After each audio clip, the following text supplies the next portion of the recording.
Assalamu alaikum, урматтуу менден программасынын көрүүчүлөрү. Мен азыр ушул Өзгөн районуна келдим. Бир жашнакай, 85 жаштагы жашнакай бир бактылуу эненин көңүлүн ачканы келдим. Мына ушул максатты иш-чараны өткөзүү үчүн мен алдымда турган инсандардын бардыгы бүгүнкү энебиздин кан жанынан жаралган балдар кыздары. Энебизди куттуктайын деп мынтип шымаланып турган чактар, чын айткандачы, кимден чыкты бул идея?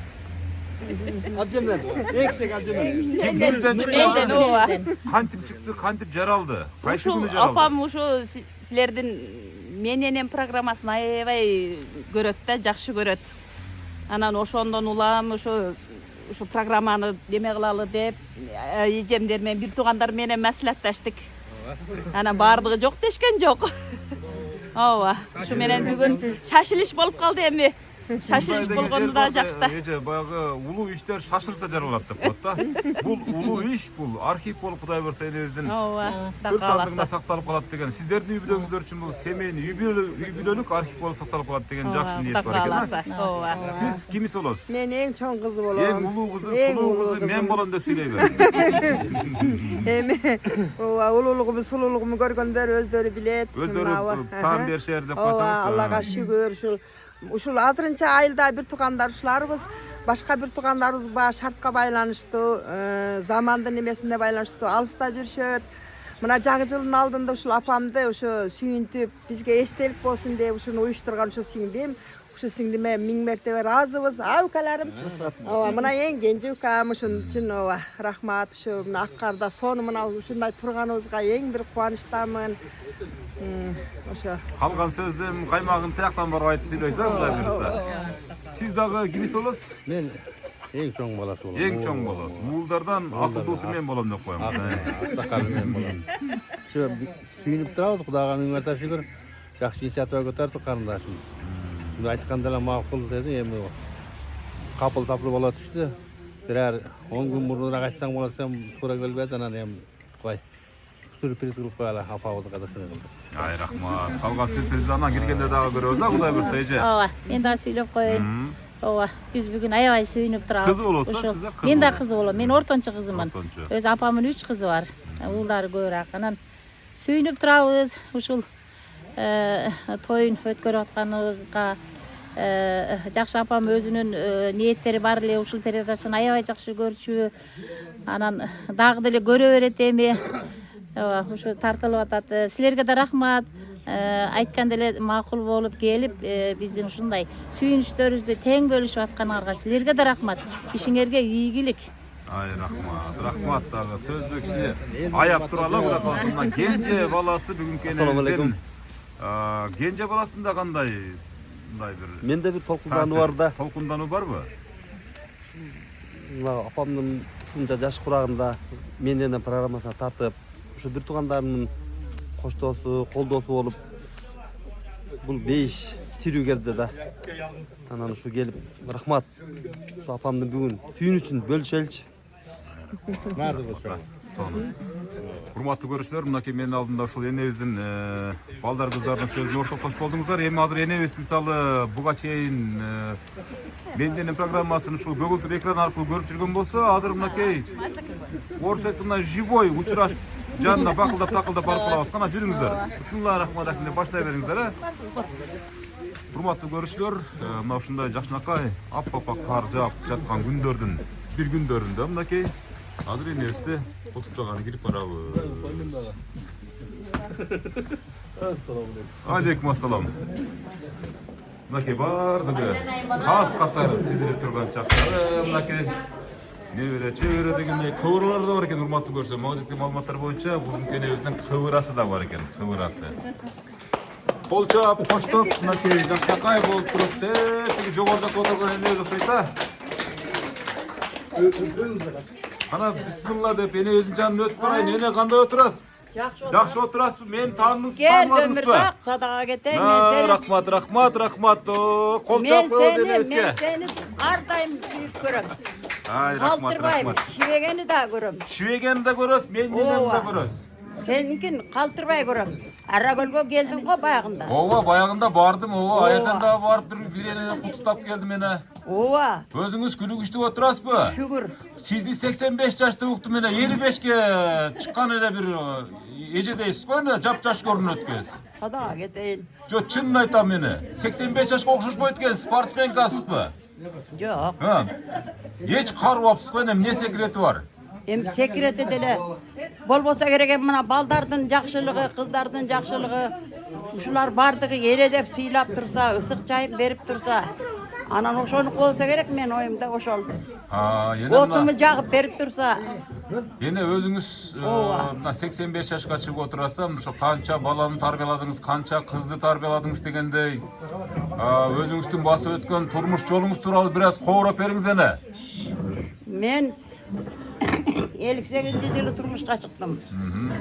Oşondan başta böyle çalım erkek koy bağıtlı et bağıtındağı. Te sayız Yaylı malında odele koysanız. жүрдік sayız malında. Men basmagan yer kalgan yok kağılayın. Men kom çaban buldum. Kederdelek bana çakam menen.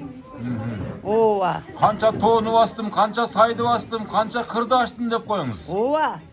Men basmagan mazar kalgan yok. İçpegen suum dele kalgan yok. Azırkı jaşoonu takır alıp mezgil mene salıştıra albaysız. Ova. Azırkı gelinlerge hiç kanday kıyınçılık yok. Yok hiç yok. Jirgap kuğuna öyle jaşamadat. Tündesin anca atelep. Tündösü hazır geliniңiz nan jabı japпайбы açık aytıp koyarım. Hazır yapmayıp gündüzleri cevap alalım. Gündüzele jabı alabı. Gündüzele jabı Tündö alalım. uktaşattılar ha. Tünde zuktaşa. Sizde kızmatlı kılışkan çok bırak ha. Bu doğrunun gelinleri. gelinleri. Bu emi sizin ile gelinleriniz емес, bu uşul zamanın gelinleri şunu Ova. olup kaldı değil mi? Bayağı Ova. kırdağılga zamanga jaraşa tura ene. Tura. Yine kança balаңыз бар, kança nevere, kança çevere, kıvırası da vardı uktum sizde. 12 balalı olduk. Çalıköz. 12'den hazır Allah'a gereken iki kız iki kul getiverdi. Beşlerim versin o min Andan iki nevre kaldılar şükür. 4'ten baldar var. Men Allah'a evay şükür kılam, razı olam. Buna en çok gelinim. Sadağa geteyin. Anan hazır 5 oğlum, 3 kızım var. 5 oğul 3 kız, jalpı Üç kızım 8. var, ova. Batır enesi sayını. Batırene mi? Trene. Anan dağı neme kıldım. Bayağı etti tapşırgandan keyin 10 yıl tamakıda işledim. 5 yıl zibenoy oldum. Men göğemge kıldım balam. Жақсы şu. Oşol zamandın batırı dep koysak böyle жаңылышпайбыз. Sizlerdi-çi Ova, көп mehnetli жергілікті kıldыңızдар турабы советке ene. депутат кылып шайлады. Депутат da oldunuz bu. Ova. Bul oşonda kayсы айылга депутат болдunuz? Өзүбүздүн эле неме окурга болса керек. Oşonda Salam Alik Ova, Özgön Salam rayonuna Alik. dep koysak böyle Özgön болады. Oşonda rayonuna, Özgön ova. rayonuna deputat boldunuz ha? Октябрьшага окуп берди да? Ova. Жок, азыркы биздин өзүбүздүн баягы тил менен айтканда ушул Өзгөндөгү ошол мезгилдеги депутаттык кызмат аркалаган турбайсыз бене, турабы? Ova. Hazır Kudağa şükür. 45 mi? Nevrem var eken. 63 çevrem var eken. Катары 4 улана kıvram var eken. 4 kıvram. 4 кывырамына кол чаап коебуз, 4 кывырамына. Ha. Эне өзүн ушул басып өткөн жолу баарыбызга жуксун. Айтқаның келсін садаға кетейін. Жұқсын саға жұқсын. Анан ушул менин программасын кес көз салып карап турасыз. Gezi dele жоқ маңа, түні күні қарайсың. Түнү күнү карайсызбы? Тынбай қараймын, мына балдарға жаман көрінем, кеч келе сотқа қарайсың дейді. Мен Анан- ермегім ошол. Анан күндөрдүн бир күндөрүндө ушул мени бакылдап келет деп ойлогон бир жайыңыз болдубу? Бир же буну сизге бир сюрприз кылып бүгүн айта калыштыбы? Же качан бир билип Екеле калдыңыз? күн болды. Экеле күн болду. Екеле күн болды. Екеле Біз күн жақта қарылай. Екеле күн болды. Ана кісінекей қыздың қылғаны. Ошқа сүйреп барды мені. Ошто эмне кылдыңыз? Ошқа bir gün suyreşti. Ana bugün bir yaka geldim. Şu kыздың немесі. Жаңы жылдын алдында ёлкага апарды дең апа. Yolkaga aparmadı mı? O, anan etajdарға çıkardı. Aynen. Em Kudağa şükür balam. Kudağa şükür, ha? Mertebe şükür. Эне мисалы мына ушул 12 бала жалпы мисалы эсе 12 бала төрөп мисалы баардыгын эрежеге жеткирип мисалы шигиз энелик аталык милдетти кылдыңыздар да. Ошо атабыз тууралуу бир аз кобурап бербейсизби? Атабыз жөнүндө бир эки ооз айтпасак дагы болбой калат. Атаң менен 60 жыл түтүн буладыкмын. 60 жыл кол чаап коебуз. Карадыңыз. 60 жыл. 60. Атабыз кандай адам эле? Жош, момун, жемин жедирген адам болчу. Алгачкы махабатыңыз беле же Kançanчы алгачкы махабатыңыз болду атабыз? Birgele okuganбыз, klastaş bolчубуз. Классташ болчуңуздар. Alam dese sağa tiyibeyim deyip bolчумун. Тоготпойт белеңиз аны? Yok. Неге тоготпойт Men элеңиz? atam 3 yaşımda ölüp kalgan eken. 2 akam var. Biri öldü. Biri var orup kaldı. Men 2 akam biriyle kızmın, cangız kızmın men. Жалгыз кызсыз. Ova, жалгыз kızmın. Anan oşantip жүрүп apam kargan apam var öyle. Uşuğa tiyesin dedi. Kaynağam ököz güdü dep söz boldu. Kolman jetelep alıp kelip koydu. Alma alda erden çıkan namus kılcı. Oturasın dedi, oturdum. Ayla yok falan. Карасаңыз будайраңдуу сулуу чаздан келген жигит бекен эле абыз. Жақсына қана кенжеге оқшош болсын. Кенже тайға. Ошо оқшош болсын кенже тайға. Ал мезгилде атанын айткан сөзү, эненин айткан сөзү ок болчу эле, мыйзам болчу эле, эне. Азыркылар андай эмес болсо керек, эне. Азыр отурбайт. Азыр отурбайт. Азыр отурбайт. Мен отурасың деп эле апам берип койгон, жакын эле Байлыгын берип. деле карабадыңыз, малын деле карабадыңыз, кыскасы Ооба. отуруп бердиңиз. Oturdum ayla yok. Anam hem apam sunuşuna çetke kalmadım. Yalnız kız bolsam, apam da yalnız bolsa deyip oşun tiline çıkmadım. Allah Teala uşuğa min mertebe şükür kılam. Emidam baldarım var talada olup nevrelerim talada. Kızlarım talada sadaka geteyin. Кудай мудай буюрса эне дагы өмүрдү көп берсин, Кудай кааласа ден соолукту чың берсин дегендей, мисалы Кудай буюрса сиздин үйүңүзгө дагы тойлорго келип ушинтип бапырап шапырап кыздарыңыз дасторкон чайып сиздин ушул көңүлүңүздү көтөрүү менен убара экендигин билдиришти магачы. Бул сюрприз болуп калсын деп. Буга чейин сандыгыңыз толот алтын, күмүш болсо керек. Бирок мына ушундай бир тасманы алып келип туруп сүйүндүрүшү биринчи болсо керек эне, же буга чейин да ушундай бир таң калтырган сюрприздер болду беле? Yok. Мына ушул сюрприз. Беренчиктин алтын медалын алганмын, батырыны болуп дебейсизби? Ошолорду эне бүгүн мындай кылың. Не тарыхыңыз болсо айта бериңиз, секреттерди кошуп делечи, мисалы Hem al үчүнчү. medallar mınan çağır. Оор медалдар дең. Жок, ошол медал Baldarga bergen, 5 yıldız bergen. Ova, жақсы şükür. Ошо Брежневдин убагында медаль алдыңызбы? Aldım, medal aldım. Онда ушул Кыргызстандан алыпсызбы же Москвага барып алдыңызбы? Öz ap gelip berdi. Өзү алып келип бердиби? Almalda selsevdi özel ap gelip tağıp koyup bolçun. Алар дагы өзүнчө бир чакан коллектив менен ошо Ооба, кол чабып ошондой шапырашатманы. Ova. Ай, жакшы, жакшы Ошондой эле эне. балам. Энебиздин ушинтип бакылдап сүйлөп отурганда миң мерте шүгүр кылабыз, кол чабып коебуз, энебизге бир өзгөчө кол чабууларына. Урматтуу көрүүчүлөр, ушу Менденен программасын күн түн барактап көргөн Жаман көрse энебиз. görüversin. Karayım ben. Görüm. Ооба, эч ким жаман көрбөйт эне. Сиздердин батаңыздар менен, сиздердин ушу мээриңиздер менен ушул программа ушул өмүр сүрүп келаткандыгына мен да Sada таң geteyim ben берем. ömür sak geleyt at dep koyum. Мынакей. Dep koyum. Gördünüz Geleyt değil mi? at falan жерге geleyt at, tükün жерге geleyt at dep koyum. Ооба. Karayım anan ayağına şeyin görüm balam. Мынакей ошол насип кылып эне мына мен сиздин Ооба. маңдайыңызда отурам да, ошо балдарыңыздын Anam баардыгынан. geç gele görürsün, Niyeti. şunele görürsün de ana kiçinekey kız aytmadı mı? Ana içlerine tınıp anan gelin, bu ekele gündük uşul. Туура, туура. Bolbosam aytpay mı? Ооба. Mınanday kılgan atağız de. Ооба. Gözüne Hurmattуу. tasir etmesin telefon dep aytkаны da. Ova. Жок, энебиз азыр эми баягы смартфон, телефонуңуз барбы эне, телефонуңуз Бар. өзүңүздүкү? YouTube'га киресиз кадимкидей. Kadın bir de girer. Кадимкидей киресиз. Ач, Anı tıtam cönöle. тутасызбы? YouTube'ду туткан энебизге кол чаап коебуз,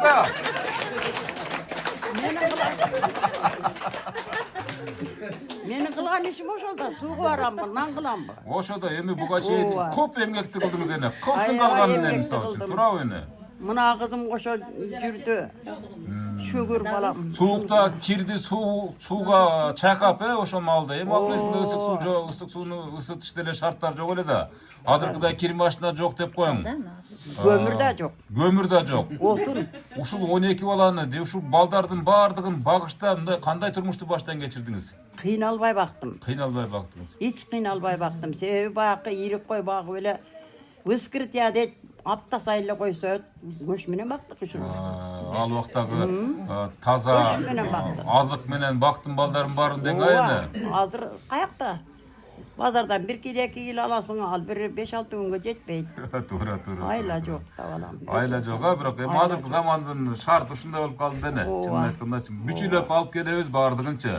Anan ekonomik etip qo'ldanabız. Sizlerin ubag'ingizlarda bir qo'ysa o'zingizlar bütün aylni chaqirib turib bir ele solib jeb qo'ychilaringizlar turab endi. Ananim ne? Hozir qo'y so'yganda qanday qilasizlar? Hazır koy soyganda jetpey qalat. Jetpey qalat deng-a? Nevrelerim, çevrelerim Ko'pchilikda ne turab, ko'pchilikda. Ümit qilat, bularga da nemetesin. Yine hazır mına şu tuğgan gününün şarafatına şu baldar kızlarımız biz gezektep söyleşip yine bizim bir göngülü koşup güç kuvvet bereli dep çamırıp duruşat da vardığı çoşulardan bir sözün uşunda bir muyup duyup uğup durunuz emi. Bu şu görsötüp ketkenden keyin daha bir 15 yaşka yaşarıp ketesiz da bu da kalasaçı. Uşunu bir sizi uşu uqturgan, sizin aldığınızda oşolordu kutluktaştırgan geldim. Oşlar bardığına söz vereyim ha, mına ki Aman ruhsat esen gelsen verseniz. boldu. Ova, mına kuda kalasa sizin batağınız bana gayrı aman esen getip kalamın. Olsa da Mına ki birinci ulu kızı men bolom, sulu kızı da men bolom dep jana eşik aybay maktangan kızыңızga söz vereyim. Ova, uşuğa. Kol çağular benen şu ejebizge bir jaksınga söz vereyli. Mına ki ejep, mаңдайыңызda şu iki dünyanı beyiş oturat da, mına şuntip bakıldap şakıldap настроениесі аябай сонун болуп отурган энебиz бар үчүн siz бактылуу болсоңуз керек а. Albatta, бактылуумун. Кудай кааласа. Сизден бай адам жок да мисалы үчүн, туурабы? Баймын. Ооба, байлыгым да апам, бейишим да апам деп отурамын. Апамдын мен оорусам апам менин жанымда, апам оорусам мен апамдын жанындамын. Азыр да мен ушунчалык апамчы кетпе, жанымда бол балам дейт. Мен көпчүлүгү мен жанында. Ооба. Sizdin apağınız kандай adam. Misal üçün siz kaysı karakteri var sizde enebizdiңçi? Men apamdын karakтерин айта албайм. Апам өтө мындай сөзгө ушунчалык сүйлөгөндөн көрө тасыңа жакшына сүйлөйт. Мен атамды тартып сал мындай кополдураак болуп калганмын да. Корсуrak Биринчи бала билбейм, атасын тартып калат окшойт. Эми корс деле эмесмин. Бирок эми мындай сүйлөө эрештерим атам окшоп кетет да. Баскан турган кыял жоруктары, мына үкөлөрүм ошентип айтат да, сиз атамдын өзү болуп калгансыз дейт. Enebиз кантип бактым мына ушул энебиздин баскан жолун өзүнүн оозунан сурап көрдүм. Бирок энебиз айтты, аны айтсак аябай том болуп узак болуп кетет деп кыска нуска айтты да, бирок сиз мисалы улуу кызы катары кандай мындай бир сүрөттөй аласыз да? Мен эми ошо апамы өзү айтты. Мен атамдын баягы кызы катары айтайын, атамдын өткөнүнө 4 жыл болду. Ушул мен кичине эми жайлоолордо бирге жүрдүк. Мен кичинекей үкөлөрүм карайт элем. Анан апам көбүнчө баягы жайлоодо төрөдү. Жайлоодо төрөсө атам жайлоо өп коет. Кыштоого келип төрөсө кышта өп коет. Атам ушунчалык өзүнүн билген кой бербеген адам болгон да. Анан майлы дейт элек. Неврелердин атындагы бир үкам балалы болгондо 4,5 кило төрөдү келин. Анан ата деп сүйүнчүлөп келдик. 4,5 кило болду невреңиз. Десек, ой атаң көрү. Андай болсо калык акыйыптай болуптур. Армияга барса баш кийим, бут кийим туура келбейт экен деп атын калык койгон. Андан кийин баягы атамчы китептерди көп окуйт эле. Байдылда Сарногоевдин китебин окуйт эле. Ошентип мына менин үккамын баласы төрөлгөндө Байдылда койду. Мына ушул жерде отурат азыр өзү да айтат. Андан кийин дагы эмне? Атам ушу Байдылдан менен жана Куйручуктун китептерин көп окуду. Жок, сиз каерде төрөлүп калдыңыз өзүңүз? Мен ошо кой кайтарып жүргөндө Кандыбада төрөлгөн экенмин. Мына азыркы Алтын булак айыл өкмөтү болуп атпайбы? Ооба, ошол жакта төрөлгөн экенмин. Ошондо сизди эмне деп койду? Менин атым ошо Нуржан. Нуржан деп койду. Нуржан атым Нуржан деп коюшкан экен, ооба. Эми мынакей энебиз өзү жогоруда айтты да, мисалы эч бир нерседен кем кылбай бактым деди да. Эч эл катары мисалы үчүн курсактары ач болгон жок. Мисалы ошол мезгилде ушул эттен ооздору бошободу деген темада сүйлөдү да, чынын айтканда. Азыркы мисалы заманга салыштырмалуу, мисалы сиздер ошол убакта абдан ток чоңоюпсуздар да, туурабы? Ооба. Ооба, койдун ошо неме кылат эле, бир койду союп, кууруп туруп, илгери сырчелектерге салып, анан бекти сандыктары коюп коет эле. Анан баягыны кирип деп чукуп жеп, ошондо да майларын силкейип анан жейт элек. Биз эми көбүнчө эт менен чоңойтпуз. Анан мен айтып калат, балам, Seni men deyt kuyruk hale bir jolu pişirip koygan okşoyum dep bayağı organımda aytты. Sebebi kuyrukta ba çala pişirip durup şişip ötkörüp murduma mınanda kılıp koyatken da mınday ötkörüp koyup eken men oşonu sorup jata berчү eken. Ana seni bir jolu Yok da. ova Soskanın orada soska diyor. Ha yine. Çıgaçtan. ova Ha çıgaçta buna murdum. Niye koyup koyuyorlar buna murduna? Bunday tomaloq. Tamam. Çıgaç. Da Saybay durup durup bayağı kuyruktu soyup koyuyorlar. Uzun Soru kes. jata beret beşikte. Kuyruk cep çoğunluğun ilerisine kol çağıp koyuyoruz ha. bakma ova. Oşol. Menden inke mümkalarıma da söz vereyim ha. Urmatlılar işler mınake. Эми баягы бир өзүнүн канжанан жаралган кыздары мисалы үчүн энебиздин тарыхына аябай таржымалында көп нерсе керек деп ошого бир аз кененирээк сөз берип атам. Калгандарыңыздар кыска нуска куттуктоомуңуздан менен баштап берсеңиздер болот. Подаркаларды даярдап дегенде кийинки сөз сизге болсо керек а. Мен акамма берейин анан. Ай, акабызга урматтуу көрүүчүлөр, мына сырдас. Балдардан улуусу сизсиз. Улуусу мен мына. Menden ulu akşam barılar benden çok ötüp ketken. Ana ilk memnun. Şu bugünkü жақсы передача болып атат. Жақсы дастархан жайылып отырады, барлық туған ұры, келін қыздар, көләрі бардық мен. Апамыз баш болып. Мен şu апамын барына шүгір қыламын. Апам бар, ырысымыз бар, değişmiz bu. Деп айтсам да жаңылышпаймын Аллаға шүгірім мен. Атам раманлық бейші болсын, атам жақсы кішілі, момын кішілі. Жана апам айтып атпайбы? Балдарым ошо көч менен бакылып. Туура негизи. Ачык айтканда туура айткан. Себеби болбой калса, атам айтат эле тирүү кезинде. Бир айда 2 кабын жетилет дейт. Ал унубуз нага эле тегирмен ун болчун, 2 сом. Ал эми көч болгондо 1 кабын жетилет деп. Атам ушундай жакшы адам эле балдарды ушунча доозу жеткирип койгон атамызга рахмат, миң мерсе. Allah talam жатқан жерден беш атасын. Эми ошол мен берсин а. Ой, мен ошол апама ден соолук берсин апам. Өз кешип берсин, ошо бешенебизге бактылык арылык болсун. Мен жакшы айткан сөздөрүм ушул болсун. Кол жаап коебуз, энебиздин колун кармап, жытын жыттап сөз гана. Келиңерчи сиздерге колун кармап, учурашып, жытын жыттап, бул күнүдө эненин жытынан бир өткөн жыт жок да, чынын айтканда чыгып турабы? Мынакей кол чаап турабыз, кол чаап турабыз. Ушундай күндөр, ушундай каалык баарыбызга насип кылган болсун, урматтуу көрүүчүлөр. Мынакей эң улуу баласы менен эң улуу кызынын сөзүнө ортоктош болдук. Андан кийин эжебиз даярданып отурат. Эжебизге да сөз берели, а? Ооба. Мен эмне дейм? Мен ушул апабыз эң жакшы аял, эң күчтүү аял, эң акылдуу аял деп апам аябай баалайм. Биз эми кыз бала ушул апабызды көрүп чоңойгубуз келет. Апабыздан аябай жакшы тарбия алдык. Кудайга шүгүр, бизди аябай жакшы тарбия алады. Эми жогорку билимде болбосок дагы ошо эл катары турмушубузду баардыгыбыз алып кеттик. Кудайга шүгүр. Баардыгыбыз үй бүлөлүүбүз, бала чакалуубуз, неберелүү болдук. Ушул апам менен атамын эмесинен. Анан апамын жакшы сапаттары көп, айта берсек түгөнбөйт. Кайсы сапаттарын сиз? Мен эң негизги баалаган сапатым ушу апам келиндери көп да, биз 3 кызбыз. Келиндери көп, келиндерин жакшы көрөт. Бизге караганда келиндерин жакшы көрөт. Себеби келиндердин чайын көп ичем дейт да. Силер дейт меймансыңар, келип эле кетесиңер дейт. Мен келиндердин чайын көп ичем деп анан. Силер келсеңер силерге чай коем дейби? Аябай жакшы мамиле кылат келиндерине. Келиндери менен ынтымактуу. Мындай кайнене болуш кыйын. Чындап. Апам мен ошол жагын аябай жакшы баалайм. Анан дагы жаш мезгилде какыс кукус кылган окуялар барбы? болчу. Биз менин эсимде ушу мектепке барганда үйгө убакты келет элек. Кечикпейт элек, келет элек. Апам бизге иш буйрат эле, ошол ишин аткарат элек. Апам аябай таза аял болчун, айылдын бактуу аялдарынан болчун, сөзү өтүмдүү, ишкер. Апамдын колунан баардык нерсе келчү. Мына бизди ач калтырбай, ушинтип атам экөө аябай жакшы чоңой түштү. Ыраазыбыз. Апам менен атама баардыгыбыз ыраазыбыз. Ай рахмат. Кол чапкана дөмчүк таппай урматтуу көрүүчүлөр, мынакей дагы бир күзүнөн жакшынакай сөзүнө ортоктош болдук. Мына гүл тапшырып коюң эже. Подарканы Ооба. Подаркаларды сөзсүз түрдө Сарпай тапшырып эженин кошо жүрө берсин. Кол чаап турабыз урматтуу катышуучулар. Анан эжебиздин өзүнчө бир подаркасы бар экен, мынакей келинче бир билерик экен мынакей.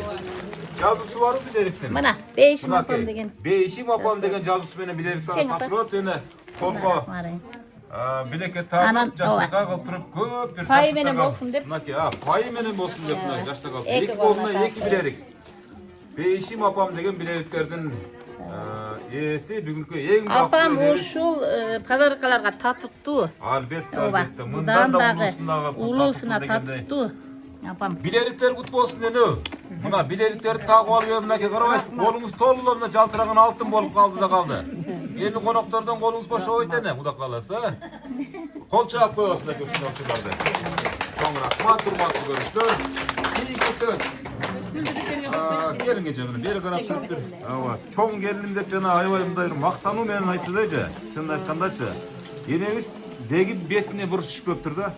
Биринчи тамак сунган келини сиз болосуздар. Не тамак бердиңиздер биринчи? Биринчи аш кылып бергенмин. Аш кылып бергенсиз. Энем биздин байлыгыбыз пешенебизге дайым бар болсун. Ушул энем колуна мен 18 жашында келгенмин. 42 жыл болду келгениме. Азыр дагы жакшы күсөгөн тамагын жегиси келгенде таяган таянып үйүбүзгө барат. Аралыгыбыз 100 метр бар да. Жакын турбайбы 100 метр болсо? Ошо энем менен сыймыктанабыз. Ошо энем бар, пешенебиз бар. Дайым ушу пешенебизге энем болсун. Атам дагы абдан жакшы киши болчун. Келиндерге жаман айтпаган. Балам алгыла мына отунду деп отунун кесип дайым кемеген жанына койчу. Анан ошо өзүбүз билип ошо эң чоң болгон үчүн бизде ошо алмалда неме кылып 7 жыл кошо жашадык. Анан биз өлдү. Ошентип чилге дейин бөлүнүп неметтик, ар кимибиз өзүбүздүн түтүнүбүздү булаттык. Келиндердин капитаны сиз экенсиздер да? Кол чаап коесуздар ушундай эжебиздин мынакей. Чын айтканда мындай көздөр жашылданып кетти.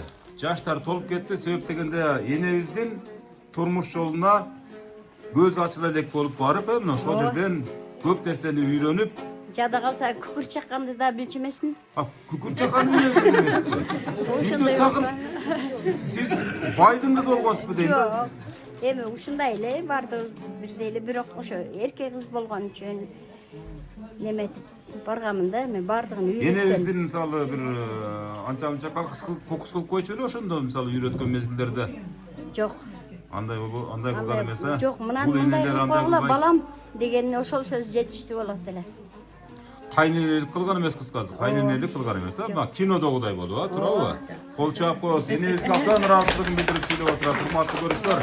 Энебиздин батасын алып отурсаңыздар, келиндердин тобу Кудай буйрса сиздер деле ушундай жашка келип, бул бумеранг чашоо сөзсүз балдар кыздардан ушундай бир жашнакай сюрприздерди күтөсүздөр деген ойдомун да. Аллага шүкүр. Ана өп жыттап коебуз, урматтуу көрүүчүлөр. Подаркасы бар экен, урматтуу көрүүчүлөр, Сарпай тапшыруу ажеминде кошо жеп жаткан учуру. Ана бардыгын берек бешиктерин ушул арай көз чарай тасмабызга түшүрүп койлу. Энебизге кур келбей, кыргыздын каада салттарында бар, жолуктарын ала келишкен бардыгы.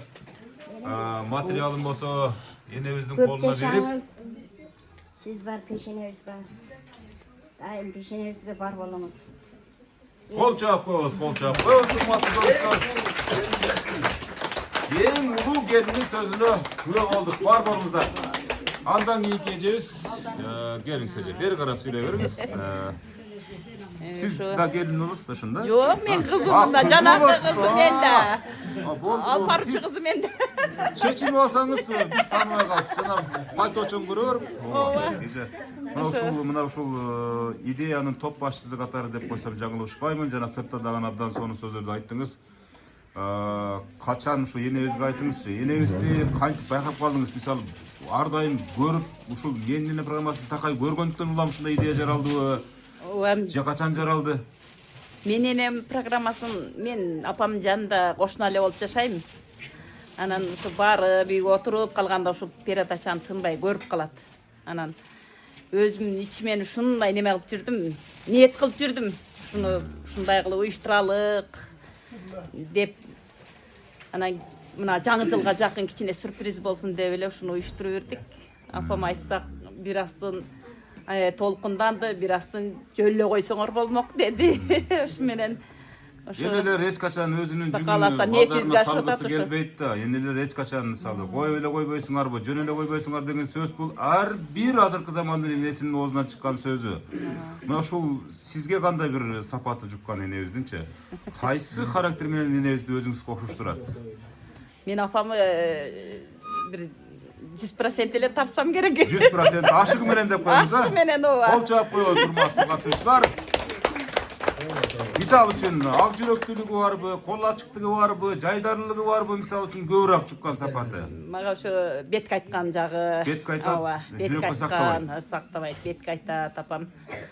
Апам ушундай колунан бардыгы келген. Эми өзүм мактасам анда мактангандай болуп калбайын эми. Апам кандай болсо мен ошондой эле Кудай шүгүр эле. Демек энебизди мактайбыз анда. Энебиз кандай адам? Апам дүйнөдөгү жалгыз апам менин. Жаным апам менин. Кол чаап коебуз. Калган куттуктоо жүрөктөн чыкты. Кана өп тиктеп коебуз. Кана урматтуу көрүүчүлөр. Жакшыланған учурларды сөзсүз мына ушундай тасмага алып калуу биздин эң негизги максатыбыз. Кол чаап турабыз мына ушундай жыкташуулар.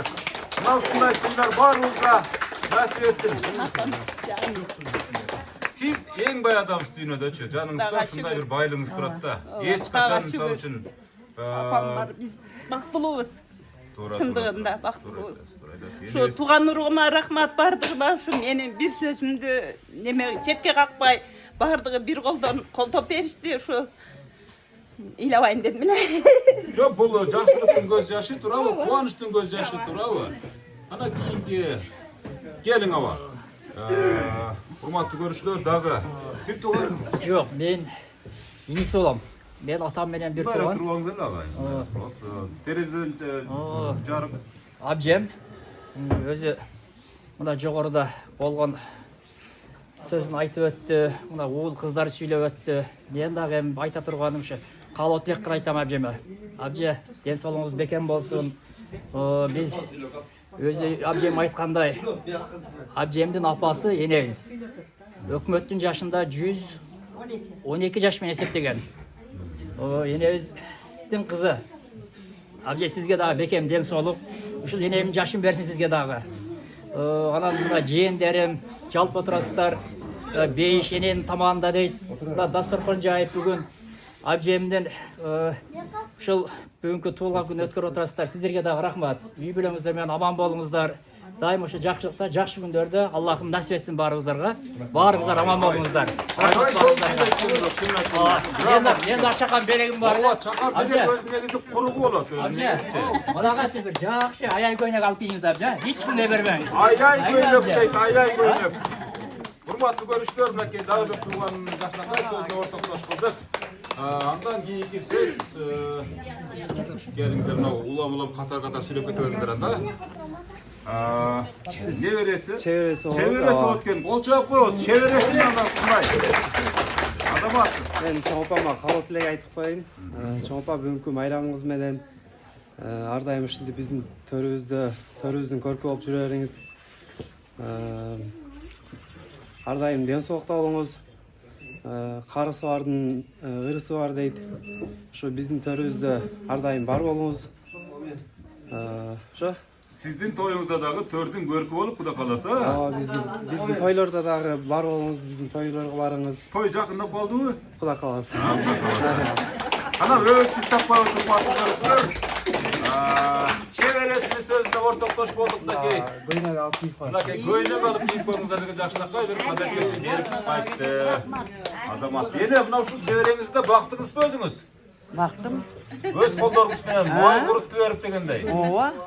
Бакшым багам да балам. Кайнагамдын немеси десеңиз апа. Ооба да. Адыбы мен неме. Кайнагамдын Мынандай. небереси де. Эки менин чалымын акесинин баласы мынабы, небереси. Карачы, мен Неберesi ооба, Çeviresi bak. чебересі. Авамın çevresi. Сиздин чебереңиз болуп калды ошондо. Мен делеп чеберемін да мен. Ого. Ооба, ушулар кайгырса мен кошо кайгырам. Ушулар күлсө күлөм.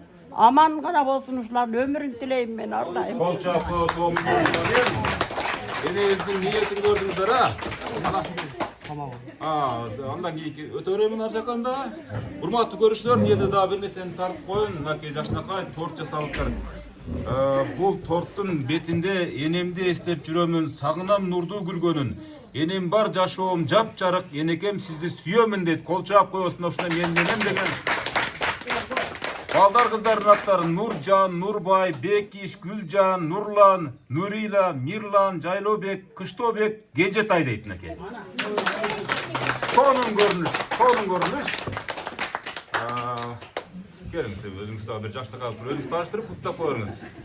Эне ушу эмеңиз болсун, юбилейиңиз көп жашаңыз. Күйөө баласы болом, небересин. Күйөө баланын пайгамбары сыйлаптыр дейт да, мисалы, кандай сый көрүп атасыз мына? Жакшы, баары шүгүр. Энебиздин бир жакшы бир мүнөздөрүн айтсаңыз болот. Жакшы, энем ошо кайраттуу, дагы Сыйлап урматтап турасыздар ар дайым. Кызматты кылып турасыздар. Тиешелүү, өзүңүзгө тиешелүүсүн турабы? Бактылуу болуңуздар. Мына ушундай сиз дагы ушул журттан мисалы кыз алып, анан бала чакалуу болуп дегенде кудай кааласа, мына ушул учурларда сизге кайтсын, айтканыңыз келсин ошо. Эне ушу күндөр дагы бактыбызга бар болуңуз дагы мындай күндөрдөн дагы көбүн көрөлү. Кудай курса. Мен айтканыңыз келсин. Сонун көрүнүш. Ana jigitler gelgilечи, небере чебереби? Да, чебере деп мен. Чебере экен, чеберелер мына карабайсыздар. Кол чапкыл чеберелерге. Бүгүнкү майрамыбыз менен дайым денсаулыкта болуңуз. Ушун биздин төрүбүз ар дайым бар болуп жүрөбүз. Кол чаап коебуз мынакей. Сиз ачыңыз болосузбу? Неберesi, экөөңүздөр бир сүйлөп туруп анан баартыр бир өөп чыктайбыз энебизде. Эне майрамыбыз менен бүгүнкү денсаулыкта болуп биздин жүрүү. Бул Кенжетайдын уулу орточусу. Бар болуп жүрөрүң эне. Биздин тойлорубузду көрүң. Аман болуң эне. Ана барып туруп, ардан соң көрүш, энебизди жактап туруп өөп чыктап, колдорунан кармап, урматтуу көрүүчүлөр, чеберелери, неберелер менен кошо, мойтуп жакшынакай кылып туруп, багып чоңойткон неберелеринен сөзүн ортоктош болдук. Эне ушуларды да бактыңызбы ушул небере чеберелердин бардыгын? Мына Жаңбай колунда. Бул Кенжетай баласынын баласы. Азыр деле мына ушу колуңузда. Колумда ооба. Ооба, дуаны берип, дуамды насаатты айтып чоңойтуп аткан чагыңыз. Тынбай берем. От жактыбы берем. Үйгө келди, чыкты, бардыгы учуларда бере бересиз. Бере берем. Азамат кол чаап турасыздар, ушундай. Бар, кана. Эми бир ошо туруңуздар, ушундай турабыз, урматтуу көрүүчүлөр. Мен сиздерди ким деп тааныштырайын? Анда өзүңүздөр тааныштырып баштай бересиздер. Энебиз бүгүн мактайбыз, жарылып кеткенче мактайбыз. Чынын айтканда, ушунчалык жакшы сөз арнайбыз. Энебиз абдан оң кулак сол кулакпен угуп турушат. Апа, 85 жашыңыз кут болсун. Кудайым сизге ушу жашты кут кылсын, будан да көп узак өмүр сүрүңүз. Ошо неберелериңиздин, чеберелериңиздин жакшы күндөрүнө, тойлоруна сыйларын көрүп жүрө бериң апа. Оорубай, сыркабай. Канча жылдык келиндик кызмат бар? 30 жыл ашты. 30 жыл ашты, кол чаап коебуз, урматтуу катышуучулар, урматтуу көрүүчүлөр. Энебизге Кудай бурса, энебизде мына жаш келиндердин катарын толуктаган келин катары да канчага чыгарам деп кубаттанып турасыздар энебиз дагы. 100 ассын. Амин. Төрүңүздүн көркү болсун. Ооба. Ушул төр энебиз бар үчүн төрлөр дагы көрктүү да, чынбы? 3-чү келини. 3-чү келини. Кана улап туруп анан чогуу тапшырабыз. Баардык подаркалардын баарын тасмага алып коеюн деген ниетим бар. Неберesi. Мен кайнеме калып тилегин айтып коеюн. Келбей жакшылыктар өзү келсин, башкалар сактан арылып бакыт берсин. Кудайым бардык жакшы тилектерди Sizge жана сиздин уул кыздарыңыз, небере чебере, күйөө бала, келин кыбыраларыңызга берсин. Кайнем үйүбүздүн шамчырагы болсун, төрүбүздүн көзү болсун, пешенебизде дайыма бар болсун.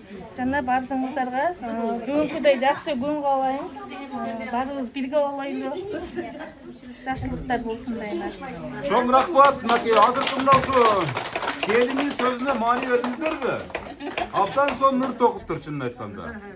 Ырды эми укпай калсаңыздар, мына ушул видео программадан угасыздар. Ушул ырды өзүңүз токугансызбы? Азыркы ырды. Жан дүйнөсүнөн чыгарган ырын айтып берди энебизгечи. Канчанчы келин болосуз сиз? Небере кыз болот турбайсыз? Небере кызы? Мен 3-чү небересим. 3-чү неберesi болса, ошон үчүн биз баштаганда өзүңүздөр тааныштырып баштай бериңиздер. Кээде катасылык кетип калат экен, кечирим сураймын. Ошондой эле жалпы небере кыздардын атынан биздин чакан белегибиз бар эле, баарыбыз тапшырып коелу. Кана тапшырып коюңуздар, урматтуу көрүүчүлөр.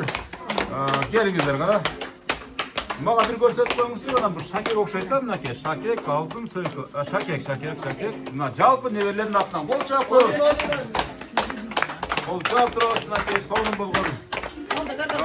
Бери карап туруп бир ооз сөз кошуп коюңуздар эми кана. Ушу энебизге арналган бир жаштакка калуу тилектен дагы жаадырып дегендей кана. Биз бияктарга кошулабыз. Кол ийли айткан. Болду, эң кыска сөз үчүн куттуктоо үчүн кол чаап коебуз. Ана бери карап коем, бир куттуктап коюңуз эже.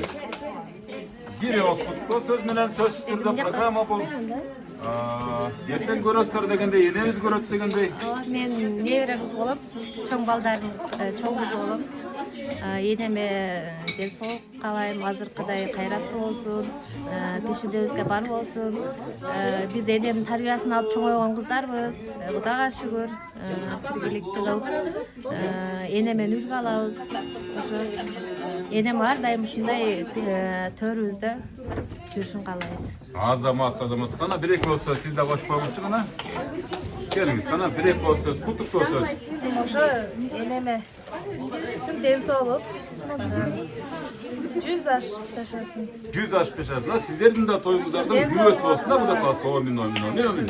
Кол чаап турабыз, урматтуу көрүүчүлөр. Кана келиңиз бери карап туруп, сиз өзүңүз тааныштырып, энебизди куттуктай бериңиз. Мен 3-чү баласынын кыз болом. Ошол бүгүн энем 100 жашасын, ар дайым биздин бешенебизде төрүбүздүн көркү болуп жүрө берсин. Ошо эми бактылуулук күндөрдө жолугайлы. Кол чаап турабыз, урматтуу көрүүчүлөр. Ар бир энебиздин батасы менен көгөрө турган ошо небере чеберлердин баардыгын куттукташ жатканчылар.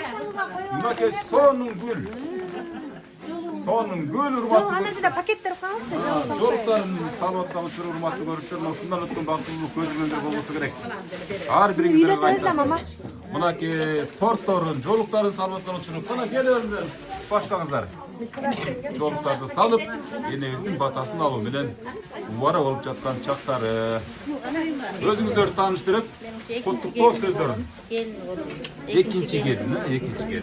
Кайненем Катыраак сүйлөй беребиз. Кайненем меселе апам өтө жакшы. Ошо элдер айткан өткөндөй эле мамилеси жакшы. Колуна суу куясыңбы, бир нерсе бересиңби, батасын берип, айнанайын садак болоюн кызым деп турат. Ошо апам. Өзүнүн кызынан да артык көрөт да энебиз, келиндерин туурабы, жана кыздары деле буну айтып турат. Ошолор да айтып турат. Экинчи келин катары канча жыл кызмат кылдыңыз ошондо? Бир чоң келин мисалы 30 жыл дедиби? Жок, бир келин айтты 30 жыл деди. Бияк. Бул эң чоң келин. Мен 13 жыл. 13 жыл, Экинчи. Кудай кааласа кызматыңызды кыла бересиз деген ойдобуз туурабы дагы эле. Энебиз анча-мынча келип, мисалы мынакей чоң келин айтат, меникине келип анча-мынча тамак жегиси келсе, жакшы сөз айткысы келсе келип коурашып келет. Сизгине да барабы? Бизден чакырганда келет. Кайсы тамактарды жакшы көрөт энебиз? Манты түшпөрө. Барар менен түшүнөсүз. Манты түшпөрөнү асасыз казанга. Ошол катарды сүйөт да. Кол чаап коесуздар жакшы келиндин сөзүнө дагы. Сизде Мен 5-чи келин болом. 5-чи келини. Апам ден соолугу болсун, өмүрү узун болсун, ушу 100 жашасын. Ушу апам аябай жакшы аял. Биз ошо апаман үлгү алып жүрөбүз. Ошо чалым апам эмне жегиси келсе ошо мага барып ошо айтат, мен жасап берем, ошо эмне жегиси келсе. Ошол. Кыскасы бактылуу келиндердин катарын толуктайм деп айтасыз мисалы, туурабы? Кол чаап коебуз. Энебизди кучактап, жыттап, колун кармап, өп жыттап коебуз. Бул каадат. Урматтуу көрүүчүлөр, мынакей эң жакшы көргөн келиндеринин сөздөрүнө ортоктош болдуңуздар, урматтуу көрүүчүлөр. Энебиз болсо ар бир сөзгө муюп туюп, бактылуу экендигин сыртынан эле мына бизге сездирип жаткан учуру. Сиз кимиз болосуз? Мен эң кичинекей келиним. Эң кичинекей эркелейсизби дагы эле келин катары? Кантип эркелейсиз?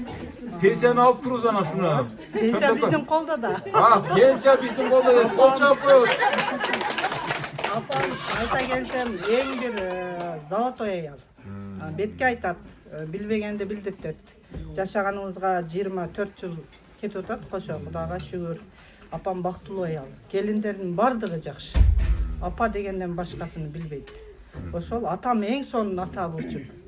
Мен колундагы келинмин да. Не дейм эми? Жакшы, баары жакшы, сонун. Апам ушундай, апамдын жашын берсин бизге. Бардыгыбызга, ушул жерде отурган тууган уруктарга апамдын эс акылын берсин бизге. Тамай, кандай десем, ушундай таза акылын берсин, тетиктигин берсин. Суктаныш керек мындай адамгачы. Дагы көп жашасын, жүз ашсын. Тууган урук менен ошо ынтымак болобу? Ушул дайым. Акыркы мисалы кичинекей келиниңиз депутат боло турган түрү бар экен, мындай сүйлөгөндө мындай. Мындай болсун деп, кийимдей болсун деп туруп абдан сонун.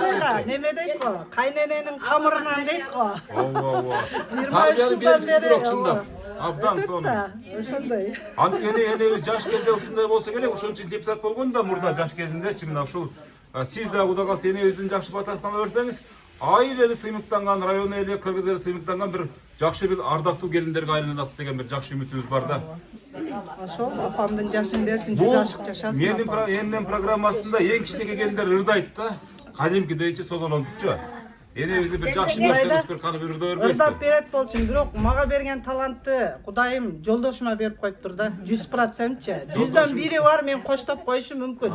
Жолдошуңузду чакырыңыз анда. Кол чабуулар менен. Мен чындыгында немеден жокмун, коштоп турам. Коштоп турасыз, Кудай кааласа. Кенже уулу жана сиз жокто сиздин келинчегиңизди бир аз сүйлөттүк эле. Анан айтты эле абдан мындай депутат сымал келинчегиңиз бар экен да, мындай сүйлөгөндөрү да мындай тарса турса сүйлөгөнчө анан ырдатайын дегенде мен ушул жолдошум абдан ушул жаатта таланты бар деп сөз козду да. Бирок андан алгач ушу энебиз тууралуу мына эң кичүү уулу Кенжетай атыңыздагы мына ушундай учурду кандай кабыл алып атасыз да? Биринчиден ассаламу алейкум. Ушул жерге келген коноктор, меймандар, небере, чебере, бир туугандары, кыздары, уулдары, анын ортосунда сен келген Өмүрзак, сага да рахмат. Өмүрүңө береке берсин, үй бүлөңдө бактылуулук каалайм. Биз да болсо бир аз сүйүнүп отурабыз. Ушул апамдын эң кенжеги уулу менмин. Атым Кенжетай. Апам мени 40 жашында төрөгөн экен. Ушул жашка келип 45ке чыктым. Бул дагы болсо чоң белек, Алла Тааланын берген чоң неаматтары. Ар бир үй бүлөгө, ар бир кыргызстандык, ар бир инсан тааныган үй бүлөгө ушундай жакшы күндөрдү каалайм. Ар бир неберенин, уул кыздын, чебере, кыбыранын жытын жыттатканга эсе шүгүр дейм. Ар бир үйдө тойлор болсун, жакшылыктар болсун. Ушу апабыздын бир керемет мына дүйнөдө мен бейишим.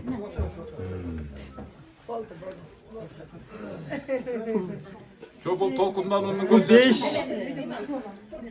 Алла Таала бизге жараткан Алла Таала бейиш энелер тапан астында деген. Мен бейишим бар. Бул бейиште жашайм. Бул дүйнөдө. Эки дүйнөнүн бактылуулугун берсин ушул жерге келген конокторго, меймандарга, ар бир келген небере чеберелерине, кыбырларына ушундай жакшылык күндөрдү каалайм. Сенин дагы үй бүлөңгө бактылуулук каалайм. Рахмат, биз сыйлап ушул жакшылыгыбызды бөлүшүп келген Өмүрзак сага дагы бактылуулук каалайм. Ар бириңерге жакшылык каалайм. Апамдын өмүрүндө баардыгыңыздарга өмүр берсин. Ушундай ар бир жакшы күндөрдү көрсөткөнгө Har biringizlerge toylar nasip kılsın. Şunday nevere çevere kıvranı görsetkenge har biringizlerge nasip kılsın. Rahmat. Amin. Hurmatly görüşler, en gençe vurdu misalı. Abdan sonun sözlerdi söyledi. Çınını aytkanda misal üçün atım da Gençetay deyt, özüm de uşul uydun gençesimin deyt. Apaman ötken baylığım жоқ deyt minakey. En misalı Kırgızstanda kança bay bolsa da başka mamlaketlerge aytpayla koylu. Alardan ötken siz baysız da. Ayağında bir çıkarma atkarıp bereyim deyt.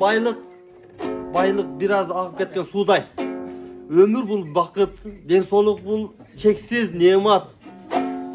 Har biringizlerge densoluk bir tuğandarım. Şu yerde kelgen mehmandar. Har biringizlerge densoluk üçün, jaştığım üçün men bir dönököy bir insanmın. Sizlerge densoluk kalap, densoluk ırınırda bereyim. Azamat spor çağlarına jakşı kulak salıp turalı. Jaraldamga jaralasın densoluk. Öp halisiz. Asıl baylık altın bolup keng bolup. Çındığında adam kılgan adamdı.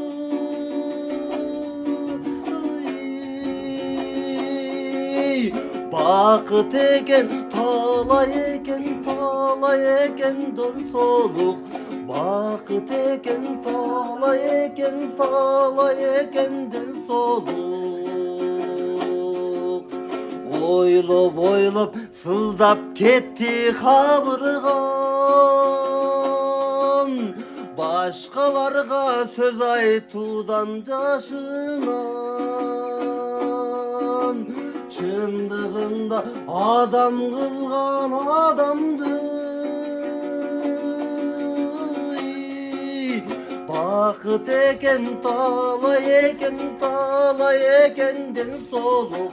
Bakıt eken talay ekenden soluk. Vay yazamat. Ömürde atken den soluk var, ömür var uşul gününü görsetken. Uşu apamdın ömründey, uşu apam görgön jakşı gündördeydi. Bardığınızlarga nasip kılam. Toylarda olunuzlar, jakşılıkta olunuzlar. Kuanычтын көз жашы, мына урматтуу көрүштөр. Эне уктуңузбу мына ушул эң Gençetayыңсы дагы өзгөчө кылып төрөп койгон экенсиз да. Сөздү сөз бар мисалы үчүн. Эми мындай биз дагы чын айтканда биз ушул Кенже мырзага таам бердик, чын айткандачы. Өмүрүн Кудай буйрса, Кудайым узун кылсын. Алдыңызда ушинтип комуз чертип ырда бере жүрө берсин эне. Ушинтип тилек кылайлы. Бул kimler? Nevere gelinler. Nevere gelinler ha mına. Nevere gelinlere söz sizden olsun ha. Enemdin bugün hareketi kutlu olsun. Kudayım uzun ömür, bekemden sağlık versin. 100 aşsın, Kuda kalasa 100 yaşında da şunu sizler menen bardık tuğan ruh menen birgelikte ötközsün, nasip etsin. Kutuktayız. Çoğun rahmat. Koşulayız var. Biz koşulayız. Boldu. Koşulayız degen söz nevere gelinlerine koşulayız. Hurmatlı görüşler. Gelingizler. Mınaki tort tügüzüp daha bir neveresi geletet bul jaktanчы. Mına uşul uçurdu dağı tartıp koydu. Kana kol çağılar bile hurmatlı görüşler. Ene bir jaktı karap koymuş buna bir. Büyülem. Jakşınakay uçurdu dağı tartıp koyulu. Büyülem ya. Kol çağıp koyulu. Karabaşlar bu. Biri yaşımene hele. Kanyasını gördük sorun ki kanyasını. Kaan verdinizler mi? Kol çağıp durabız şu nevere gelinlerinin dağın sarpayları tapşırıp жатқан uçurları bardığın ömürleri uzun bolsun dep niyet kılabız. Enebizдің батасын ала берсеңіздер, сіздерге de ушунда uçurup kayıtıp келет деген жаштака максаттарыбыз бар. Азыр эми неберелерим мынакей куттуктайбыз деп каскадап тизилип турушат кана. Çevrelere mınakey kana. Çevrelerine söz bereyli. Birden söyleybiz, birden kana sen söylöçü. Benim baktı oğlumuz, biz sizi yaşıyoruz. Köp yaşanız. Bir sağlıklı oğlumuz. Kayneni kanç jakşı görözün? Öte yaşıyorum. Kanç akça verebi, balki misal üçün, balki bir jaktarga alып barabı, pensiya degende pensiyadan berebi. Bir jak alıp barabı. Bir jaktarga alып barabı ha, koşa erişti ha. Çevere bular ha, çevereler. Kana? Жақсы көрем. Бактыр болуңуз. Эң соңу жақсы болсын, көп жашаңыз. Биздин тойлорду да көрсүндөр. Ниет кылабыз, Кудай кааласа. Кана өп чыттап коебуз. Кол жабуулар, урматтуу көрүүчүлөр. Чеберлердин токтош болдук. Биз дагы эме? Урматтуу көрүүчүлөр, мынакей эң улуу кызы бир ырдап берейин дейт. Ырларым болсо даярдап алыптыр. Kana enenин жанында туруп ырдаш өтө чоң бакыт. 9 ayda толгонуп тапкан энем, тамагыңдын таттысын мага белем. Талыкпастан дайыма жол көрсөтүп, бул жашоодо көзүмдү ачкан элең. Sensin apam, sen sırdaşım canım. Sensin apam, kıymatım asılım. Canım apam, bağım apam. Tün uykumdan tüşölüp bakkan enem. Hiçbir candı sağa men tappay gelem. Günü tünü oylunamasıl enem. Kantken demen ak sütün aktar elem. Sensin apam, kımbatın asılım. Sensin apam.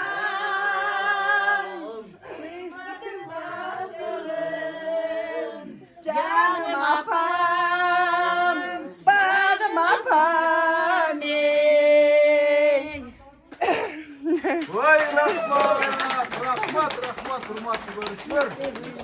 Ушунчалык сый болсо ушундай сый болор, мындан дагы артык болсун урматтуу көрүүчүлөр. Мисалы үчүн балдар кыздары жанында туруп, ушундай жашынакай туюу сезим менен ушундай муюп угуп турган энебиздин дагы өмүрү узун болсун дейбиз. Мына ушундай жана жогоруда сөздөрдү айтпадыбы?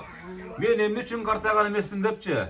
Мына балдар кыздарым ушинтип турса, жылуу чайын келиндерин сунуп турса, эч качан мен картайбайм деди. Туурабы? Көрсө бул факт экен, чын айтканда бул чындык экенине. Кудай берсе бул жүрүштө сиз 100дөн ашасыз. Бир келиңиз айтты 100дөн ашырам, Кудай берсе депчи. Ошол күндөр насип кылсын. Амин. Урматтуу көрүүчүлөр, эми мен энебизди дагы ырдатканга учур келип калды деп ойлойм. Анан ага чейин мен ырдап берем деп бир небереси дагы bir söz başlap kaldı. Kana? Tutanıp kuyup bugün ot bolup çalındadım. Dayıma cığıp жүрgün kaygıga bağınbadım. Özümdü erikti sezip merimge balkıp durdum. Ankeni beyiş juttu enemdin canındamın ay. Enemdin koynundamın Hoppali siz kol çaptırağız. Çoğuydum oldu deme, jastığın esneteyin. Esimde turat talep, olçasız çapçaş gelin. Özümde erkti sezip, merimge batıp durdum. Ankeni beyiş çıktı, enemdin canındamın ay. Enemdin koynundamın ay. Çoğuydum oldu deme, jastığın esneteyin. Esimde turat talep, olçasız çapçaş gelin. Özümdü böbük sezip, merimge batıp durdum. Ankeni beyiş çıktı, enemdin canındamın ay. Enemdin koynundamın ay. Azamatsız. Hurmatlı görüşler, kol çuvalık yolunda son görünüş. Siz kaçıncı klasta okuyuyorsunuz? 11. klasta. 11. klasta kızına kol çabılar hurmatlı görüşler. Ben oylaptım. Student kaken depçi çinin aytkanda haftanın sonun görünüş mınakey enebis mıkты неберелерди дагы балдардан сырткары тарбиялап чеберелерди кыбырларды тарбиялаткан жаткан экенсиздени Ошон үчүн мына карабайсызбы сизге сиздин тарбияңыздын жыйынтыгы мына ушулар эне. Урматтуу көрүүчүлөр, мына жалпы катышуучулар мына ушул топтун ушул деги эле ушул журттун генералы деп койсок болот энебиз, туурабы? Генерал деген мисалы үчүн абдан ыйык адам мына ушул топтун чечүүчү адамы катарында, анан баштоочу адамы катарындагы ушул энем эсептелсе керек, туурабы? Энемден башка эч бир жогору орунтан бир Алладан башка эч ким жок деп эсептейбиз. Андан кийин эле ушул адам. Эне өзүңүз мына ушул менин эне программасын такай тынбай барактап көрөт экенсиз түнүгүнүчү. Анан энелердин арасында программаны жыйынтар алдында матадан мурда энелер ырдайт да эне. Bir жакшынакай, эгерде бир 2-3 ырыңыз болсо, аны деле ырдай бериңиз. Сиз үчүн ушундай бир жакшынакай убактыбыз бар. Bir жакшы көргөн ырдан bir жакшынакай кылып туруп ырдап берип койсоңуз эне. Энебиздин ырына жаштарыбыз ичинак отурабыз. Talastan biyik gördüm, talpınıp uçkan kuş gördüm. Talaylı menda kız elim, tayinep olup öz gördüm. Talaylı gana kız elimin, tayinep olup öz gördüm. Çokusu büyük mustördün, çoyulup uçkan kuş gördüm. Çoyulgan capcaş kız elemi, çoğene bolup öz gördüm. Çoyulgan capcaş kız elimin, çoğene bolup öz gördüm. Vay yarabbim. Sonunda Eneviz hazırındaki karabağızlar 85 yaşka çıksa da ününün tonu özgürlüktür çınını aytkanda. Hazırında dayardığı çok gene kalgandagı ırımna uşul bolsa, Kuday buyursa, kийинки да bir жакшылык тойлордо эне bir созолонтуп bir музыканын коштосуна ырдап бересиз, Кудай кааласа, кийинки тойлордо эне. Kuda kalasa. Hem bu жерде ыр ошол кишини бул аламда өткөн элиндирбек иманиятынын ырларынан бири. Ару затым ай чырайлуу аппагым, сени көрүп мен тазара баштадым. Карегиңде жүргөн экен катылып, ай мен бир жоготкон асманым. Карегиңде жүргөн экен катылып, ай мен бир жоготкон асманым. Карайлаган көздөрүңө нур толуп, кайра башта төгүлөйүн нур болуп. Кайран жашты өткөнчө, кайрылбастан кеткенче, карындашым кагылайын, айланайын мага бир жолу. Bir uculan soylop ötüp sүйүмөн, bir zamatda oyron болгон dünüyөң. Özüң менен айык чудай сезилип, ай өзүм билбейм неге мынча сүйүнөм. Карайлаган көздөрүңдө нур толуп, кайра баштан төгүлөйүн нур болуп. Кайран жашты өткөнчө, кайрылбастан кеткенче, карындашым кагылайын, айланайын мага бир жолу. Биртугандарым жолсун дейм да. Ансыгандай дос, өмүр бул белек. Жашоо да белек да. Мен балалыгым сенде да болгон. Менин балалыгымда апам 40 жашта төрөп бала болдум дос. Балалыгым ушул менин балалыгым балдарым өттү. Ушул балалык деген бир инсандын ыры бар да, менин эмес. Ансыганда балалыгымды балдарыма таштайм. Мейман бул дүйнө. Барыңыздарга өмүр, ден соолук каалайм. Ушул жерде апамды көргөн, эбере, чебере, кыбыра болгон инсандарга өмүр каалайм. Балалыгым апам бар, мен ата-энем бар, үй бүлөм бар балалыкта. Menden ötken balalık keyinki baldarıma bir adamdın ırı var, balalık degen. Kıştan uzun günlerinde yeske düştü bala kezim menin arçacıttanlar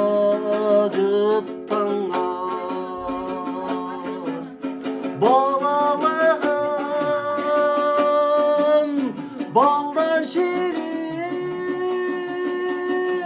ay aydan hoş falemi balalığım Aminin bala boydan kaldım gelet balalık göz alıma elestelet nariste cıtın bulbay Aminin bala boydan kaldım gelet kıştın uzun tünderinde yeske düştü bala kezim menin arçacıttangan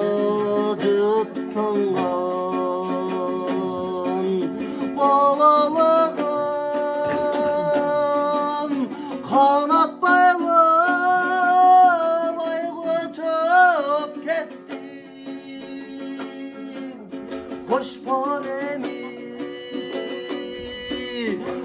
polemi balalığım Hamenin bala boydan kaldım gelet balalık göz aldıma elestelet nariste cıtın bulvay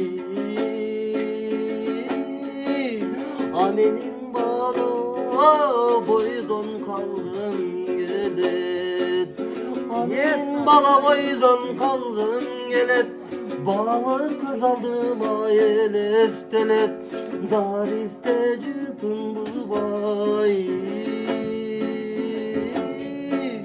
Hamenin bala boydan kaldım gelet Anam ayna ho Baba siz var balamın da Aldan жүрегі жұмшақ бала екен да. Сонun жігіті екен. Молодец, азаматсың. Сонun. Абжа. Абжа. Туылған күн құт болсын, Абжа. Ушундай туылған күндөрдү жаңы жылдын алдында өткөрүп жүрөрүңүз. Сизге жаңы жылдык дагы жаңы дем.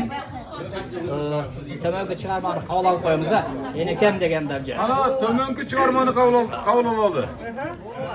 Enеkem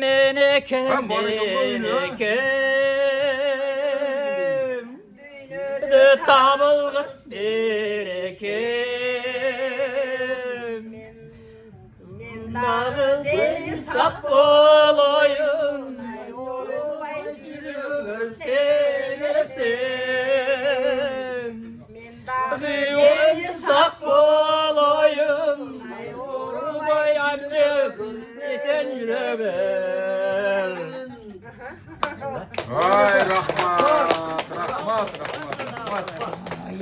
Ay asmandın borunda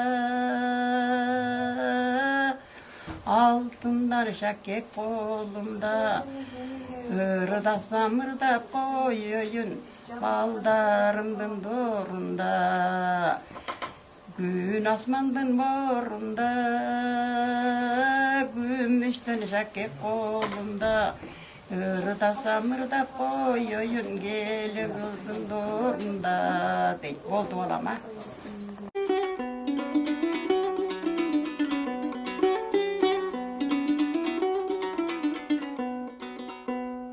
Азыр эми мына ушу баардык мына ушул жерде тургандардын жакшы сөздөрүнө ортоктош болдуңуз, уктуңуз, баардыгын туйдуңуз дегендей, бул сөз сизге бир кыпын элени, чынын айткандачы, мен канча 10 күн же 100 жыл айтсак дагы биз баары сиздердин баягы котура албайбыз да, кыскасы сиздердин мээнетиңиздерди актай албайбыз да. Ошон үчүн сиздерге өмүр тилейбиз. Ушул балдарыңыздын баардыгы бактылуу болсун. Сиздин батаңыз менен албетте. Ошон үчүн азыр учурдан пайдаланып ушул программаны жакшынакай кылып туруп күзөтүп аткан балдар кыздарыңызга бир жакшы алаканчай бата берсеңиз, анан кийин ушул жакшы жашаанды улантып кетебиз. Эне бир жакшы бир бата бериңиз. Кана омин деп кулаш жайып отурабыз баардыгыбыз. Омин. Балдарым, кыздарым, келиндерим, неберелерим, чеберелерим, şu bardığınlarga gelinderim kokuy tarınıp kaladı. Gelinderim sadağa geteyinler. Bardığınlarga şu arçaday yaşlıklı kalaydelem mençe. Sadağa geteyinler. Hiç kaçan şu silerin kavağınlar bir gölbesin. Bardığınlar koşkonlar mene koşa kargıla. Baktılı bolgula, talaylı bolgula. Ürüstü bolgula. Ne tilesengler Allah Teala tileğinlerdi kavul kılsın. Baldarın jetelep, aman esen oynap gülüp 85 yaş emesi 100'ge çıksanar kanele. Ova, men tilegim uşul.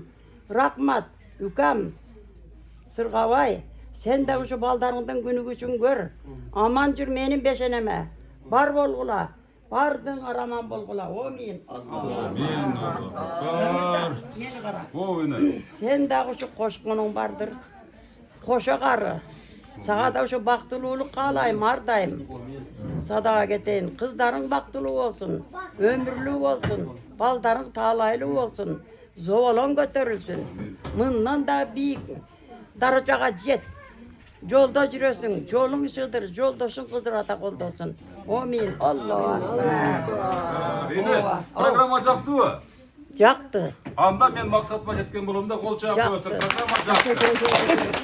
Урматтуу көрүүчүлөр, бүгүн мынакей энебизди болушунча акылдын жетишинче, энергиянын жетишинче биз мактаганга аракет кылдык, бирок бул менен гана чектелбейт деп ойлойбуз. Кудай буйруса энебиздин алдында мына ушул кыздар балдарынын жакшы ниеттери, небере чеберлердин баарынын жакшы ниеттери бар экен. Мындан да сонун сюрприздерди уюштуруп, ошол күндө дагы мен ушу бакылдап келейин эне сиздин алдыңыздачы, Кудай кааласа ошол сюрприздерди мындай коомго, мисалы баардык ушу муунга жайылтуу максатында ага чейин күчтүү туруңуз, кубаттуу туруңуз эне. Кудай кааласа эч качан оорубаңыз.